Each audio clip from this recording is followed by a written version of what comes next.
Welcome back. And now the Law Society of Kenya is about to proceed with a planned protest outside Parliament today to put pressure on President Uhuru Kenyatta to dissolve Parliament. Now, LSK President Nelson Havi says President Kenyatta ought to respect the law and act as per the advice given to him by Chief Justice David Maraga. Now, Maraga wrote to Kenyatta asking him to dissolve Parliament for failing to enact a gender law as required by the Constitution. In his advice, Maraga said he was acting on 5 petitions filed pursuant to Article 261, subsection 7 of the Constitution. Now, he said the petitions received between April 2019 and July 2020 had been consolidated into one. Now, let's speak to the Law Society of Kenya president on today's protest and what it means for the society. Joining us virtually is LSK President Nelson Havi. And Wakili, how different will today's demonstration be? Because in 2013 we had, Occupy Parliament Reloaded when members of Parliament were asking for salary increment. Today now we have Occupy Parliament because the president is yet to dissolve Parliament. How different is today's Occupy Parliament different from other demonstrations that have been held? Good morning and thank you. First and foremost, there is no protest or demonstration, a strike or a picket today. Today, as I indicated to the speakers of the National Assembly, the Senate, as well as the clerks, and this is more important, the Inspector General of the National Police, we are going to Parliament to speak with those 4 state officers who control the affairs of Parliament. There is no protest, and the number of people going there is 20. Now, what is our mission? We're going to indicate to the 4 state officers that the term of parliamentarians has come to an end today, the President of the Republic of Kenya having failed to dissolve Parliament, and 21 days, which are implied by the law, having lapsed. How different is today's event? Today's event is different because it deals with an issue that is anchored in the Constitution. It's not an idle enterprise. And all Kenyans must realize the magnitude of the controversy we are now facing. Remember, last week we indicated that there will be a constitutional crisis effective today if the President of the Republic of Kenya does not act in accordance with the advice given by the Chief Justice. It must also be understood that under Article 1 of the Constitution of Kenya, legislative power can either be exercised directly or through delegates. Parliamentarians are our delegates. Their term having come to an end, it is imperative that processes be put in place to enable the people of Kenya exercise delegate legislative authority directly, pending such a time as the president will do the needful to enable the by-election to be held as required under Article 261, sub-Article 7 and 8 of the Constitution of Kenya. All right, so are you confident that the conversation that you're going to be having with the leadership of Parliament, that is the Senate, the National Assembly, and other people who will be part of this conversation, that it will yield fruits? We have extended an arm. If they propose to return a fist, it's absolutely up to them.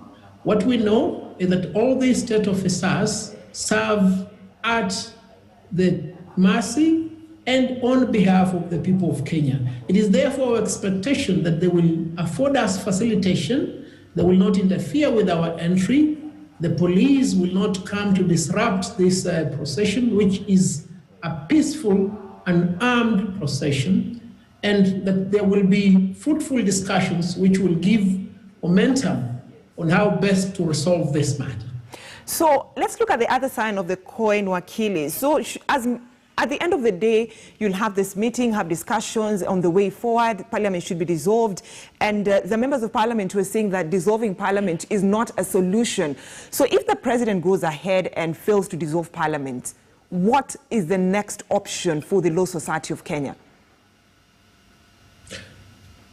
Well, it cannot lie in the mouths of members of parliament who assert that dissolving parliament is not solution. This is the solution, and this is the solution that was engraved in the constitution by the people of Kenya themselves. And members of parliament, being delegates, they are agents of the people of Kenya. When directed to perform an act by the principals, acting through another delegate, being the Chief Justice of the Republic of Kenya, it is incumbent upon them to comply. They cannot subject the Constitution to a futile argument as they are doing. Similarly, it is also imperative that the President of the Republic of Kenya upholds the rule of law and the Constitution, which is swore to uphold by dissolving Parliament. What is the way forward? We propose to continue with a peaceful way of calling out parliamentarians, calling out the President of the Republic of Kenya, with the expectation that he will yield and for the first time do the right thing in the Constitution. There are many other avenues available which we'll explore as and when opportunity avails itself. We do not want to preempt what may be ahead of us today or tomorrow. The president may as well just decide to dissolve parliament. You never know. But Wakili, dissolving parliament, you know, the Attorney General, Kihara Kariuki, was arguing that dissolving parliament will affect the term of the president, the sitting president, that is President Uhuru Kenyatta, to also affect the term of a new member of parliament who's getting in. You're talking about Msambweni by-election. How true is that argument?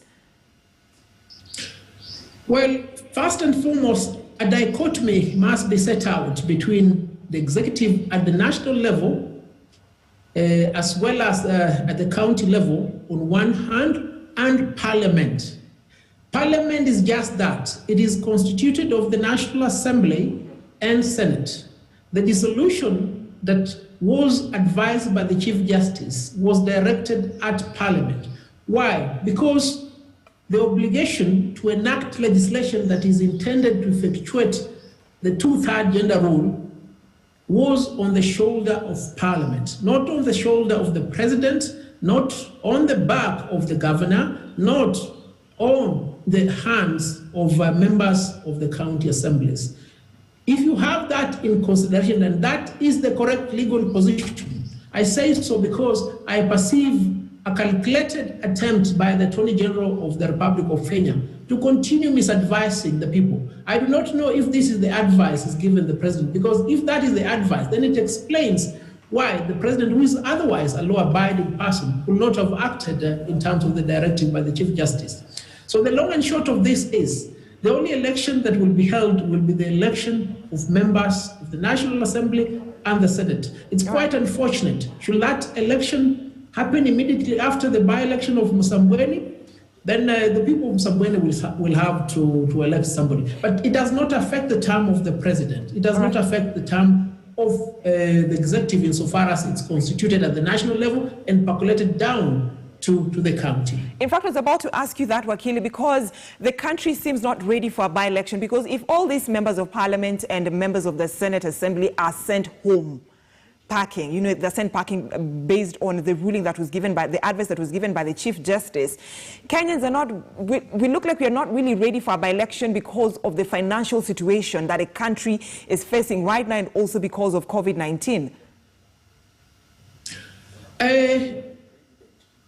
The point is this: nobody is ever ready for the birth of a child, because after 9 months, the child must come out. It doesn't matter if you are in a bus, if you are in a plane, if you are in a ship, if there is corona. Look, Kenya has come to birth insofar as the two-thirds gender requirement is concerned. And if you interrogate your query much further, you will realize that what is put forth as the handicap is not a handicap. Colossal sums of public funds are being spent day after day. They are creating a super highway from a super expressway from the airport to Westlands. Where is that money? The President of the Republic of Kenya went to France the other day. He came back with a lot of money. A lot of money is said to have been misappropriated towards alleviating the effects of COVID. The long and short is this: there is money. And lack of money cannot be an excuse for compliance with the constitutional provision. COVID cannot be an excuse for compliance with the constitutional provision. All right. As COVID precluded these elected and appointed leaders from going about their business, it hasn't. Elections are being held in Tanzania. Elections are being held in the United States of America. Kenya cannot be an exception. These are excuses that must not be permitted to prevail because the Constitution is supreme law, and the people of Kenya must realize when the Law Society of Kenya and like-minded people come together and ask for the rule of law and constitutionalism to prevail, we're not idlers, we're not busybodies. We stand for good. We want our children, their grandchildren, to live in a country that has peace and tranquility, where the tenets of democracy and good governance are the order of the day. All right. Right, so Havi, stay with me because, over the weekend, police vowed not to allow two fundraising functions that were to be presided over by Deputy President William Ruto on Sunday in Mumias East and Matungu constituencies, citing the COVID-19 pandemic and the need to maintain security that were to be presided over by Deputy President William Ruto on Sunday in Mumias East and Matungu constituency, citing the COVID-19 pandemic and the need to maintain security. So the officers dispersed members of parliament and other leaders allied to the DP who had visited the two churches on Saturday ahead of the fund drive. Now, Willie Lusige reports. Deputy President William Ruto was scheduled to conduct a fundraising on Sunday at Our Lady of Assumption in Dangalasi, a Catholic parish in Matungu, and at St. Leo Catholic Church Shianda in Mumias East. Organizers were shocked after they were notified that the events had been banned in line with COVID-19 protocols and on security grounds. Vile mnatuona tu, sisi tunaweza kuwa security risk. Tunaweza pose security threat kwa maombi sisi wenyewe. The church leadership distancing itself from allegations that the two functions were political. Unajua ni uchungu sana, bado tunaabudu kwa ile nyumba iko kama nyumba ya ng'ombe, na kanisa ndio mtu amekuja kushitolea kutengenezea kanisa, na inafika baadaye wanasema tusitengeneze kanisa. A few minutes later, Western leaders allied to the DP visited St. Leo Church to inform the organizer that even the normal Sunday church service had been banned, accusing the government of applying double standards. Kesho Catholic Church ya Machakos itakuwa ina host Mheshimiwa Kalonzo Musyoka. Mbona Catholic Church ya Machakos ina host Kalonzo Musyoka? Police stormed the church, lobbing tear gas at the leaders. I don't get permission to speak from a police officer. Politicians claiming the crackdown was a scheme by the state to frustrate the country's second-in-command in his presidential ambitions, insisting that the church service will continue as planned except for the funds drive. Ikiwa Kalonzo anatembea, Raila anatembea, Alfred Mutua anatembea, na sisi na William Ruto tutatembea Kenya hii. Raila amekuwa Siaya na maombi na wazee wa Kikuyu. Mbona hiyo haikusimamishwa? Ama inasemekana ya kwamba mahali Ruto atatembea yeye ndiye atasambaza corona. The government has warned against holding illegal meetings and put on notice leaders inciting Kenyans. Willie Lusige, News in Shianda. So now, Havi, there is also some new regulations that will be determining, the gathering, and I understand that LSK is set to go to court just to have the court hear the argument. And so here we go. So last week, the National Security Advisory Council warned that that the flaring political temperatures threaten the country's security in light of the Murang'a chaos that claimed the lives of two. The council issued a raft of directives, just aiming to quell the tensions targeted by the directives. Politicians will have to seek police approval 3 days before holding any gathering. So let's begin our conversation first before we delve deeper into this conversation about gatherings by different politicians. So today's move by LSK to go to court. Well, we are going to court in the next few minutes as we speak. This is the suit is finalized. We're not doing anything clandestine. Let the public know, let the investigative and espionage organs of the Republic of Kenya know that we are law-abiding people and there is nothing clandestine. Now, having set out that background, this is the position. The Law Society will challenge the directive by the National Advisory Committee because that directive is not anchored in the Public Order Act itself and is not anchored in the Constitution.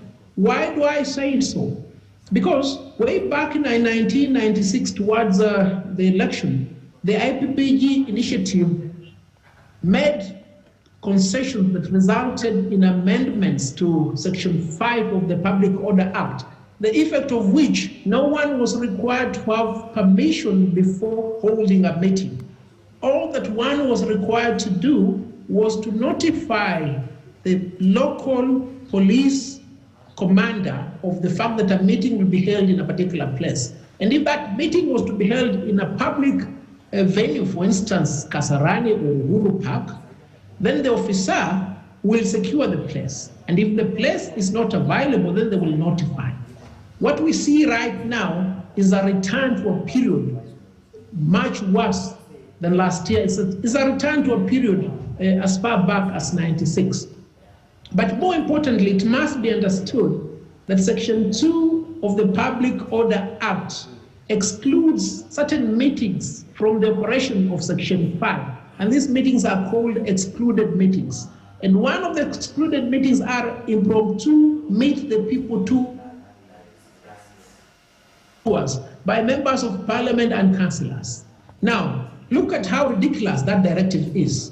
Can you preclude elected leaders from meeting their people? Another set of meetings excluded are meetings by professional bodies. For instance, the Law Society of Kenya is a registered society.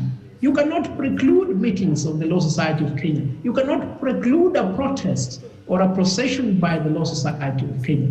It is on that basis, therefore, and further, bearing in mind that these so-called directives are being implemented discriminatorily and selectively in a manner likely to suggest that their sole purpose is to suppress the freedoms of expression, in fact, the freedoms of association by a particular group of people perceived to be holding a divergent opinion from that which is otherwise claimed to be popular. I was about to ask you that because from your explanation, it looks like you're agreeing with, former member of parliament, Boni Khalwale, who's saying that ikiwa Raila anatembea, ikiwa Uhuru anatembea, in terms of the political meetings they've been holding, pia sisi tutatembea, Ruto pia atatembea, because it now looks like it's a directive that these politicians are looking at it as if it's aimed at curtailing the deputy president. I'm not agreeing with Khalwale, because that statement will be misconceived and trended to imply that I'm tanga-tanga. Look, I'm agreeing with the law, and I'm agreeing with the people of Kenya. What is the law? The law cannot be applied selectively or discriminatorily. You cannot say you are banning a church fundraiser in Nyamira and Mumias Shanda for the reason that there is likely to be spread of COVID due to the crowding of people and for the security reasons, while at the same time you are allowing another gathering of even greater multitude of individuals to congregate in Bondo for the purposes of installing Raila Amolo Odinga as the successor to President Uhuru Kenyatta. Look, if anybody sees a problem with what we are saying, then that person is indeed the problem. All right. So are you confident that because the government's argument is about maintaining law and order, there's been a lot of political intolerance, amongst politicians. So that is why they're arguing that these directives are necessary for the country to remain united in terms of cohesiveness. Yes, indeed. It is the responsibility of the government of the Republic of Kenya to maintain law and order. However, it is not the responsibility of police officers to compete with criminals in disobeying the law and causing anarchy and mayhem. We all saw what happened in Kenol in Murang'a the other day. Law and order deteriorated when police descended on innocent people who were seated peacefully, who were unarmed with batons, with tear gas and guns. Now, the security threat here can only be from the police. And I want my friend Hilary Mutyambaye to realize that not so long ago, his predecessor, Major Lee, was taken to the ICC. Why? Because he allowed himself to be misused by the incumbent and to abuse police power towards suppressing divergent opinions. These memories are still in our minds. We do not want the police service to degenerate into the AFREN. I can tell you without any fear of contradiction, these meetings are peaceful and they only turn chaotic when people are dispersed by the police. All right. And Wakili, in a minute, kindly respond to this question. What we saw happening in Nyamira, what we saw happening in Murang'a, and the directive that has been given by the government, does this demean the office of the Deputy President? Well, if a meeting of the Deputy President of the Republic of Kenya can be disrupted, dispersed, and declared unlawful in the manner in which we saw, then we have reached the pinnacle of the disobedience of the rule of law and the violation of the Constitution. No transgression can exemplify more the failure of President Uhuru Kenyatta's administration. If the Deputy President is not safe, why do you think you and I will be safe? And this should be an issue of great concern. And I say so because I'm not a sympathizer of William Ruto, because William Ruto and Uhuru Kenyatta are jointly liable for the problems we are experiencing right now. I'm saying so as a spirited Kenyan who is mindful of the need for all of us to uphold the Constitution. And it should worry you if a bigger man is put in peril when he or she is innocent. What will happen to you, the smaller person? All right. And it's for that reason, therefore, that Kenyans must take this opportunity and demand that the rule of law be upheld, at least for once. All right. Thank you so much, Nelson Havi, the president of the Law Society of Kenya, talking to us about two important events that are happening in Parliament, Occupy Parliament, and also moving to the corridors of justice when it comes to that directive that was given by the government when it comes to warning politicians who want to hold public rallies. But police disrupted several political meetings recently to be attended either by Deputy President William Ruto or his allies. They include a fundraiser